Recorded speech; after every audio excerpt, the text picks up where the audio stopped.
Hello, everyone. This is Talk for Glory, episode 242. We are, one moment.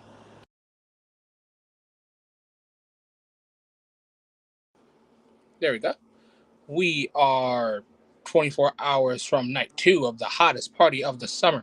We are currently a couple hours in to part 1 of the hottest party of the summer. But right here, right now, in this moment, we are live. What are we live for? We are here live in Talk for Glory to give out 2025 SummerSlam Predictions. Before any of that, introduction is always a must. I'm Nigga V4. This is episode 242, and I'm here to bring you SummerSlam Predictions for night 2. Honestly, this kind of was the plan from the very beginning, just because night 1 looked like it was an afterthought, and I didn't want to sound bored talking about something I didn't care about. So the reality is, the real show is tomorrow, so these predictions are official. To start us off, we are going to talk about, for the WWE Tag Team Championships, it is the Wyatt 6 defending champions versus Andrade and Rey Fenix versus Fraxium versus the Motor City Machine Guns versus the Street Profits versus DIY. And not just a regular multi-tag person match, but a match that is famous at specifically SummerSlam in a tables, ladders, and chairs match. Personally, one of my favorites. When it comes to playing any match in WWE 2K or just WWE games in general, you can count me in to do a ladder match. You can count me in to do a TLC match. Where there is weapons, where there is a multi-man, I'm probably there. There is so much I can say about every team here. From the Wyatt 6 starting to be dominant after their everlasting feud with Karrion Kross and the I'm trying to remember the Final Testament. There we go. To Fraxium, the hottest tag team on NXT, DIY, the hottest tag team from NXT, Black and Gold, to one of the pillars of the current generation of SmackDown tag team wrestling, Motor City Machine Guns. Do I need to say anything about this excellent tag team? The record books speak for themselves. The Street Profits, Montez Ford, as much as myself, and I know Smoove would love to be here, but great news, guys, because tomorrow, myself and Smoove will be going to SummerSlam. So if he's not here for predictions, I'm happy that he's going to be there live to see SummerSlam. I'm pretty sure this is our first WWE pay-per-view, or PLE, whatever the fuck you guys want to call it nowadays. So be on the lookout for entrances. But there's so much to say about all the people in this. Who's going to be the highlight? Honestly, it might be Fraxium and Motor City Machine Guns, because before Motor City Machine Guns were doing ladder matches, they were doing Ultimate X matches. So are they any strangers to going high, flying high? No, they are not. Alex Shelley, Chris Sabin, both former X Division champions. So climbing high for glory is nothing new. Montez Ford is a walking highlight reel that myself and Smoove continuously, whether it be on a universe mode or just in discussion, talk about a singles push for Montez Ford. But that doesn't stop the fact that the Street Profits are one of the greatest tag teams going today in WWE. The Wyatt 6. The Wyatt 6, I don't know how I should feel about them, for the simple fact that I had the same issue with The Fiend, where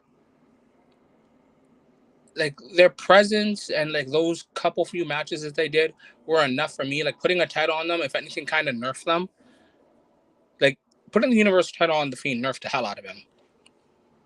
I don't know if putting tag titles on the Wyatt 6 is one of those things that nerfs them or makes them better. And Fraxium and DIY, I can't wait to see what they can do. Just because I know that Axiom and Nathan Frazier are going to probably do some insane Jeff Hardy level dives.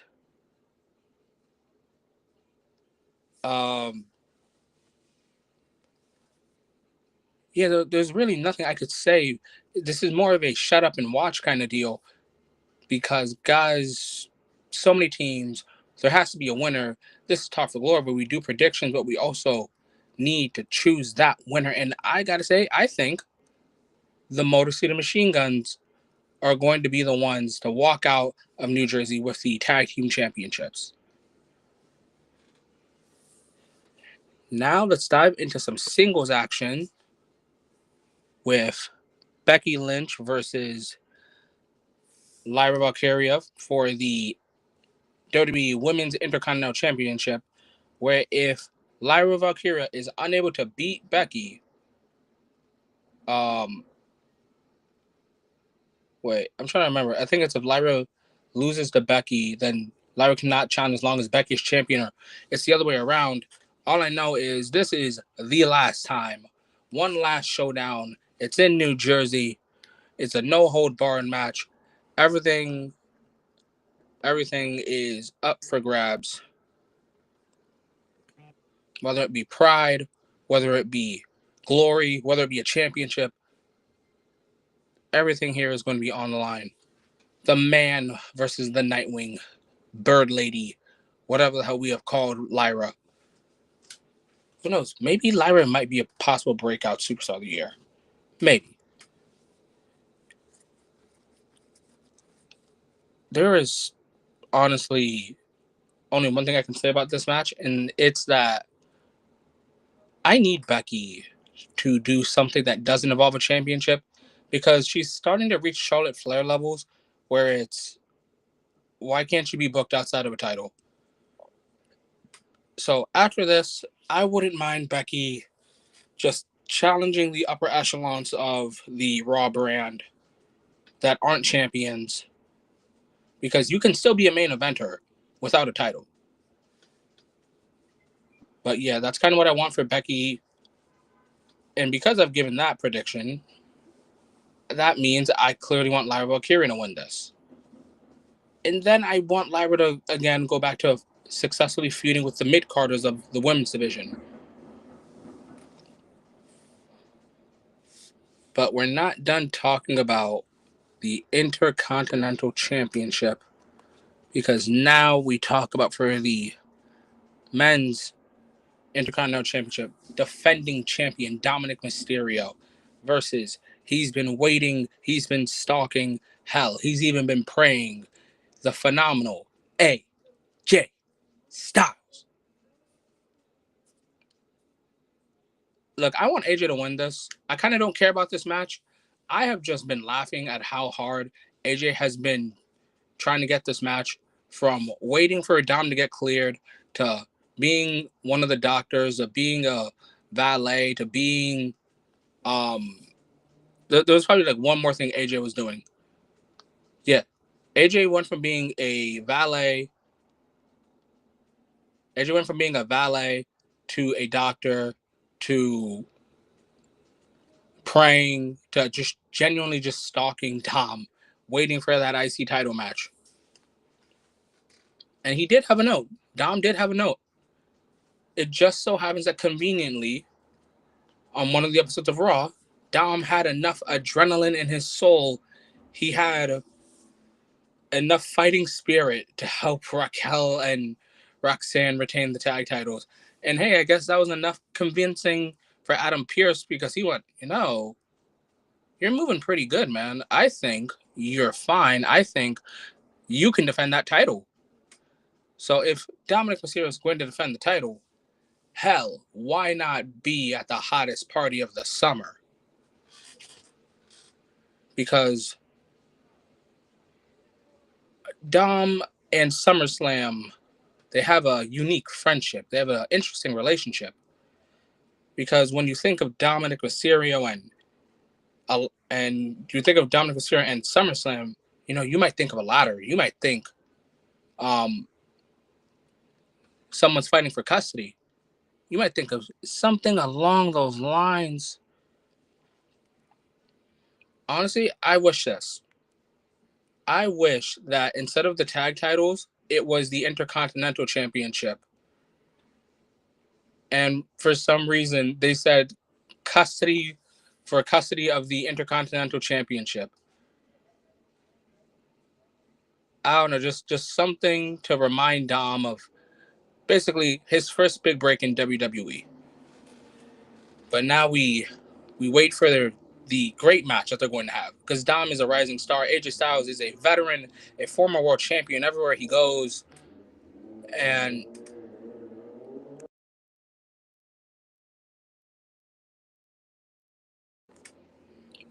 there's literally no space for a letdown, because it's Dominic Mysterio and it's Dominic Mysterio, it's AJ Styles, it's the Intercontinental Champion, it's SummerSlam.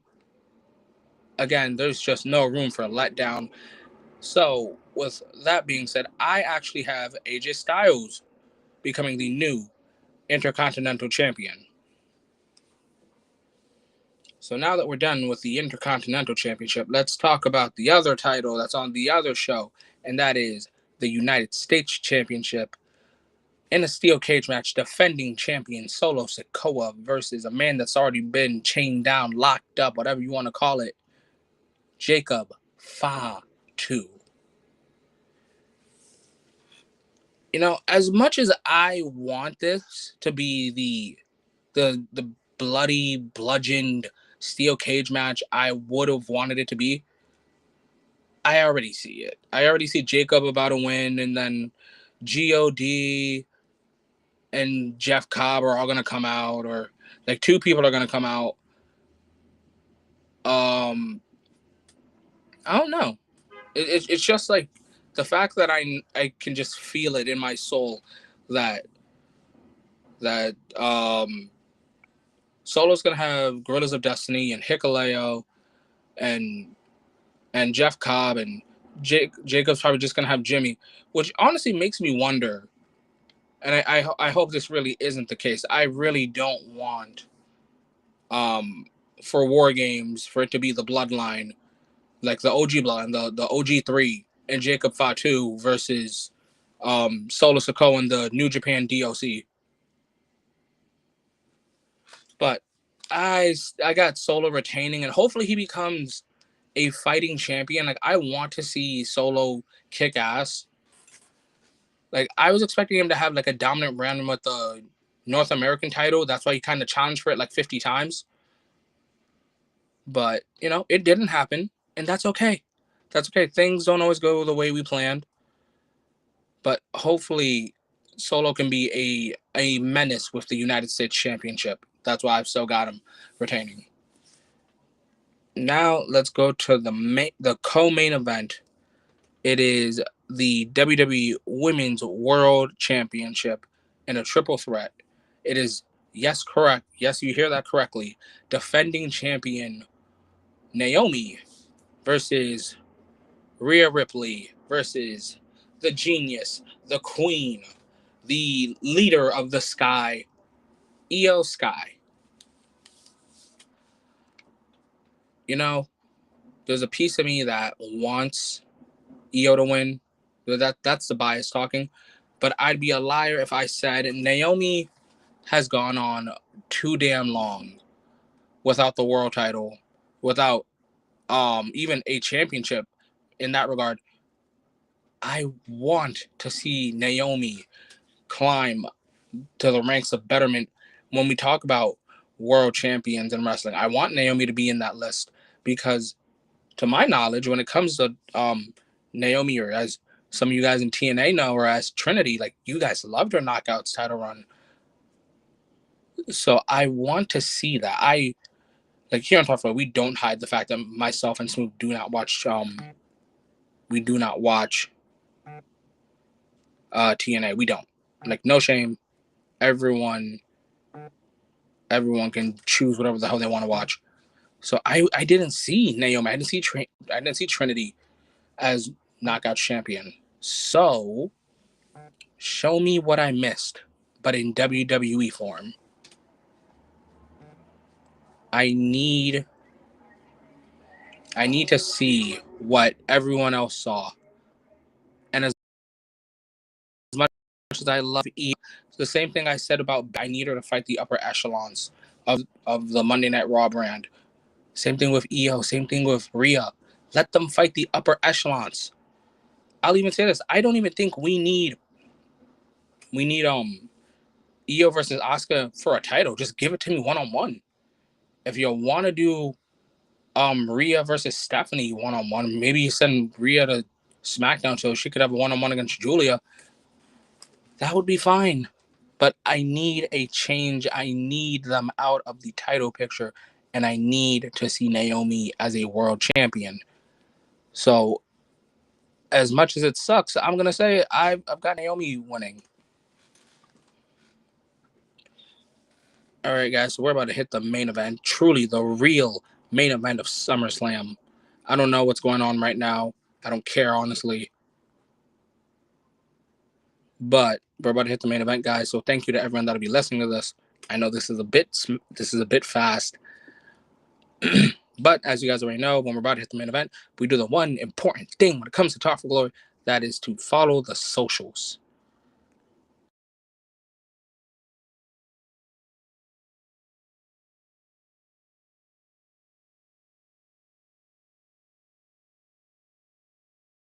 Smoove on our Twitch at Enigma_V4_ and Smoove A1. Those are our Twitches. And remember, guys, follow Talk for Glory everywhere, that being Spotify, Apple Podcasts, YouTube. I'm sure one day YouTube podcasts will be a thing, and you guys will know to follow Talk for Glory there as well. But now we are going to hit the main event. For the undisputed WWE Championship, it is defending champion, the 17-time champion, John Cena, versus the American Nightmare, looking to get his retribution, Cody Rhodes. Also, King of the Ring winner. I forgot to say that as well.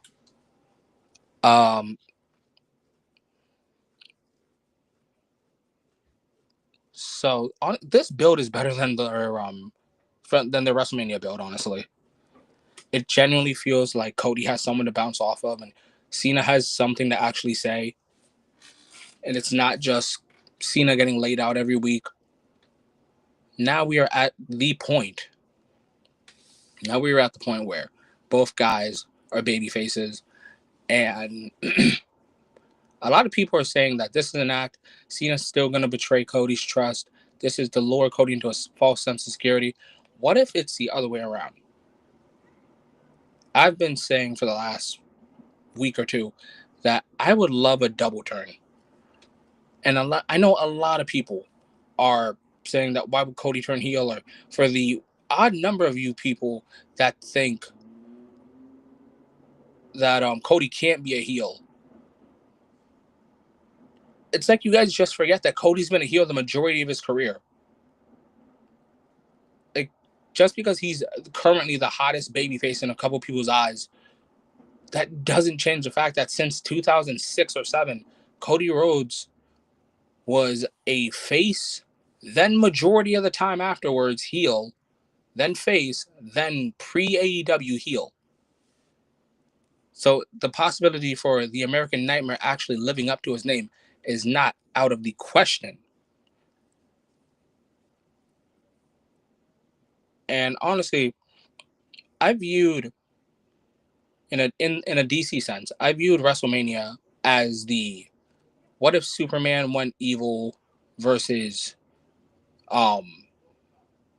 Superboy. That's what I saw WrestleMania as. This, I just see, I guess, in a sense, Homelander, if he wasn't such a power freak, versus Superman, like, as a good guy, straight up. And if this is the case, where Cena swerved us all, me saying Superman, you could just change that into Omni-Man. Hell, I would even start laughing if Cody was bleeding and just Cena's wailing on him. And I would honestly think of that. I would genuinely think about that one scene from Invincible where Omni-Man's just beating up Mark saying, what's 17 more years? But Hey, Cody getting beaten up. What's that thing people like to call? Yeah, that's adversity. Cody's gonna go through adversity. You guys are gonna love that. But again, personally, me, I want the double turn. I want the Ring of Honor Cody. I want that Cody. That Cody was a heel. If you guys thought he believed in honor, he lied. I want a face Cena for the rest of the year, for the rest of this retirement road, and I want a corrupt Cody Rhodes battling his friends. And then me and Smoove kind of talked about it, where in the idea in the fantasy world where Cody Rhodes is a heel, there's only two people that can possibly stop him. One being Kevin Owens, and two being Drew McIntyre. So in the case where Cody Rhodes does turn heel, who should end his title reign? But that's fantasy booking. Right now we are in predictions, and the prediction is, who do I think is winning? And call me crazy for everything I've already said, I still have John Cena retaining. I think it's going to take a third time as the charm for Cody to finally get back the title, with or without The Rock's help, with or without the help of Travis Scott. Hell, maybe even Cody needs to get the whole WWE locker room to stop Cena. Maybe Cena has that golden shovel, like myself and Smoove talked about for predictions, when I said that all I needed was Cena to dig down deep and bury Cody like he buried Ray. To dig down deep, to bury Cody like he buried Umaga. To dig down deep, to bury Cody like he buried the Nexus. To dig down deep, and so on and so forth. Is that something that's possible? Yes. Is that going to happen? We'll have to wait and see in 24 hours. Myself and Smoove will be there to see it live. You guys already know when Tough for Glory goes to these events, we are recording entrances. We're posting that. Hopefully you guys love the entrances. We're loving the moments. But yeah, guys, I have John Cena retaining the WWE Universal Undisputed Championship. And with that being said, guys, that was the SummerSlam predictions for 2025, brought to you by Talk for Glory, myself, Enigma B4. Remember, guys, entrances are coming tomorrow. I hope you guys enjoy the show. I hope you guys are enjoying night one right now. I don't even know what's going on. I just got back home, but predictions had to be dropped. I'll catch up on night one. I know I'm in a couple servers. People are probably celebrating. People are probably punching the air. Something somewhere is going on. But what everyone here should let happen, what everyone here should be doing, is the most important thing when it comes to Talk for Glory. And that is obviously to stay safe, have a great day and or night. Because, time zones are weird. And most importantly, well, two things. So two last things. To enjoy SummerSlam, both night one and night two. And most importantly, to enjoy wrestling.